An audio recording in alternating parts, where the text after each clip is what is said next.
governo dei temi del caso Padova, insomma, delle famiglie, della registrazione. Sì, della registrazione, se partire da questo, se poi si vuole dire anche su altri temi,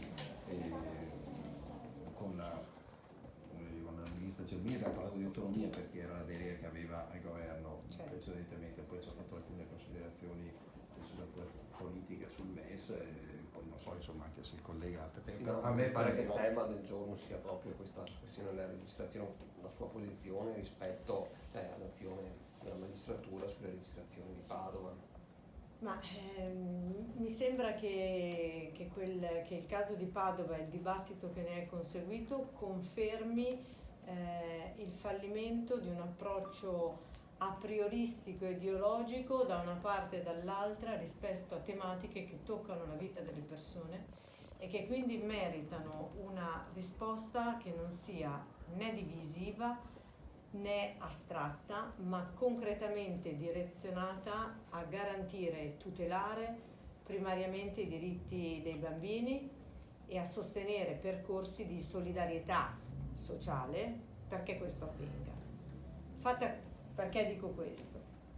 Perché il tema della gravidanza per altri, che nel nostro paese abbiamo scelto, la politica, la democrazia ha scelto che fosse un reato, votando la legge che lo definisce tale, ha conseguentemente aperto un tema che è quello della riconoscibilità dei diritti di bambini che, al di là del fatto che il reato sia compiuto o meno, sono nati, sono cittadini e meritano il massimo, impegno per tutelare questi diritti.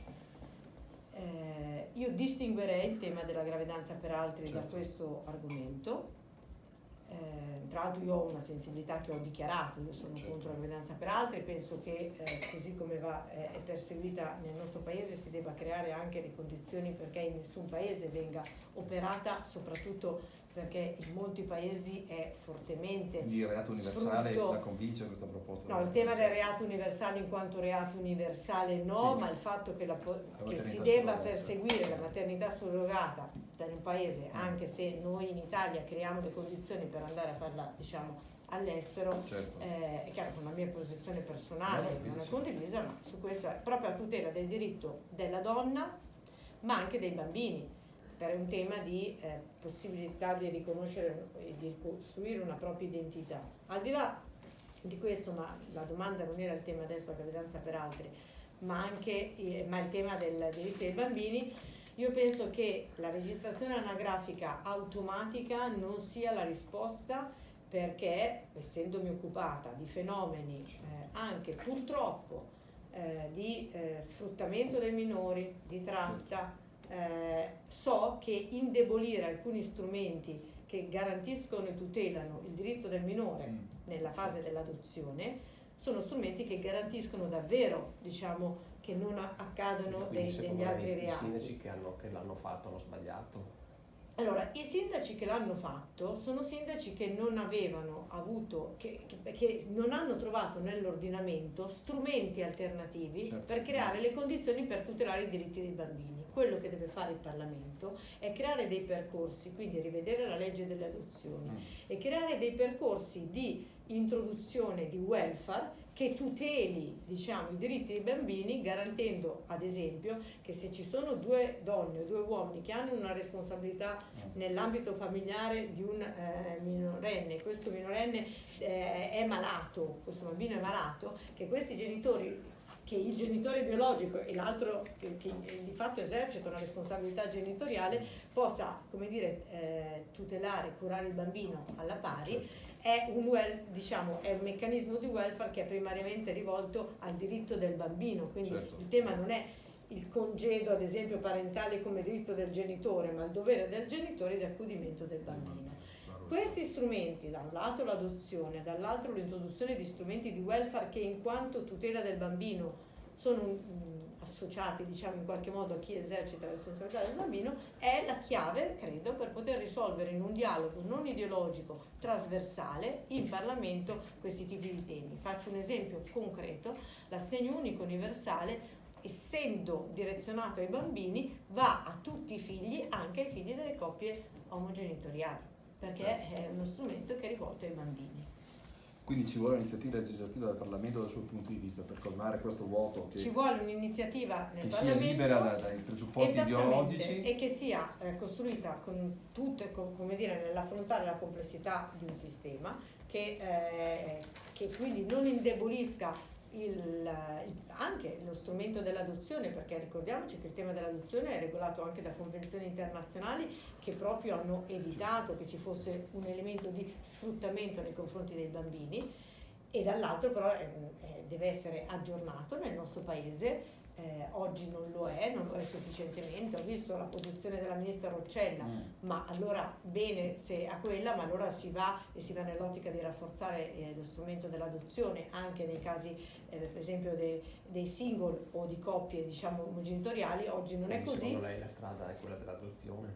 La strada è quella dell'adozione, di un'adozione che deve essere ma è già previsto dalla norma attuale, quindi allora, quindi è previsto caso prevede questo. Allora, esatto, cioè, il tema è che la legislazione non ha definito in modo puntuale certo. la cosa, per cui ci si deve affidare al giudice certo. nella valutazione di interesse del minore. Siccome questo effettivamente è lasciato in qualche lato ad una discrezionalità del giudice, che comunque è evidente che è prevista nella valutazione caso per caso, certo. questo deve essere fatto. Ma se deve essere più regolamentata, perché effettivamente deve essere più regolamentata, lo facciamo però con un lavoro serio in Parlamento che non abbia dei preconcetti, non usando altri argomenti. Dall'altro lato mi permetto però di dire che accanto al tema dell'adozione anche un'innovazione nell'ambito per esempio del welfare nei confronti dei genitori, certo. Credo possa essere introdotto anche a tutela, mi permetto di dire, non solo delle coppie omogenitoriali. Penso alle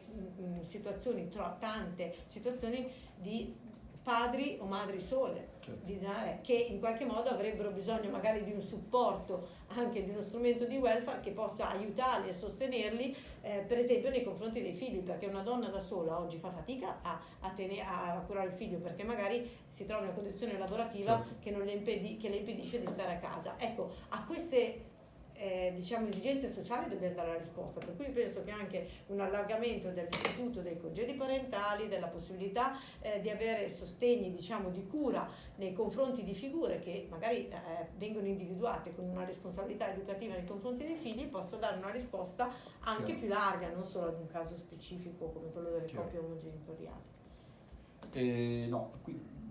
Vuole commentare la decisione della magistratura di Padova, visto che noi purtroppo siamo il dovere della politica. Ho visto che ieri a Milano, ad esempio ieri a Milano ci sono state decisioni decisamente interessanti, cioè la magistratura ha iscritto 3 figli di 2 mamme, invece ha vietato l'iscrizione di un figlio di 2 papà. Ecco. Allora, qui a Padova invece nel senso, ha impugnato le iscrizioni vecchie. Questo diciamo.